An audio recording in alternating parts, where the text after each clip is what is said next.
Century of defeat. Russia loses 100th T-90. Tank in special operations in Ukraine. Abrams bites too much dust on cat and mouse game. The Russian army reportedly lost 100 T-90 Proryv main battle tanks, MBT, in special operations in Ukraine. The defeat could be embarrassing for Russian President Vladimir Putin, who called them the best in the world. The loss of the T-90M was documented by Oryx, a Dutch open-source intelligence site that tracks and verifies military losses on both sides. The number of T-90M losses may be higher because Oryx only documented losses supported by visual evidence.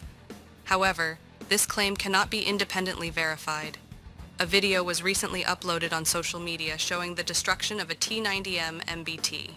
The caption posted along with the footage read, "The Oryx database managed to find 100 missing Russian T-90M tanks, and in celebration let's experience a classic T-90M defeat."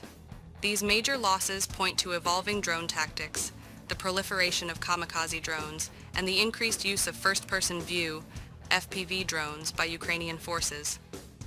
Attack drones are simple UAVs that are commercially available and are equipped with warheads or explosive charges from Rocket-Propelled Grenade, RPG rounds, to fly at targets. Nearly all of these kamikaze attack drones are controlled via virtual reality displays mounted on the operator's eyes and forehead for better control as the feed is viewed from the drone's perspective. More than 2/3 of the Russian tanks destroyed by the Ukrainian military in recent months have been destroyed using FPV. Russia equips certain T-90Ms with steel cages to protect them from anti-tank weapons and drones. However, as video footage of the disappearance of the T-90M proves, the cage is not always effective. Drones with a first-person view have made it through several times.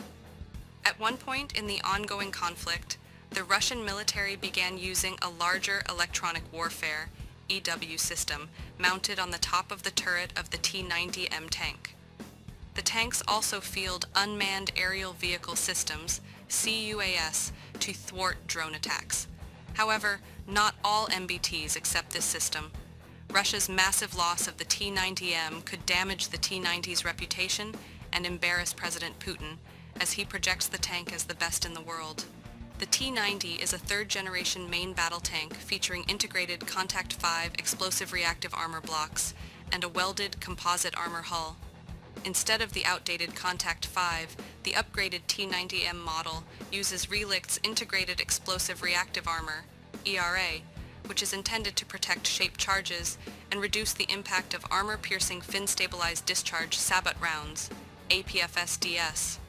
In addition, the tank has slat armor at the rear and net armor at the bottom of the turret to strengthen defense against rocket-propelled grenades by preventing the warhead from fusing. The tank countermeasures system activates the smoke grenade launcher to hide the vehicle when it is targeted by the laser beam, thereby reducing the risk of enemy semi-automatic, guided anti-tank weapons hitting the vehicle. The smaller size and low profile of the T-90 reportedly allows it to navigate tight spaces such as forests and mountains, allowing it to build its own defenses. Despite this, the tank is unable to overcome the threat posed by small killer drones. As experts told Eurasian Times previously, the large number of tank losses is also due to the fact that Ukraine presents a very different type of threat, with most of the action taking place in urban or semi-urban areas of the country. On the other hand, the threat of kamikaze drones is equally worrying for Ukraine, as Russian UAVs have destroyed some of the best Western armored vehicles Ukraine has, including the German Leopard 2 and the US Abrams MBT. A Ukrainian commander recently warned that the Abrams needed more protection to survive. US Abrams in Ukraine needs more protection. As evidenced by early defeats and defeats on the battlefield, Abrams is having a tough time in Ukraine. Experts believe that the US-made Abrams MBT is fighting in more challenging situations than in previous wars. Not only were they facing tough opponents, but they also lacked the protection they had in previous special operations.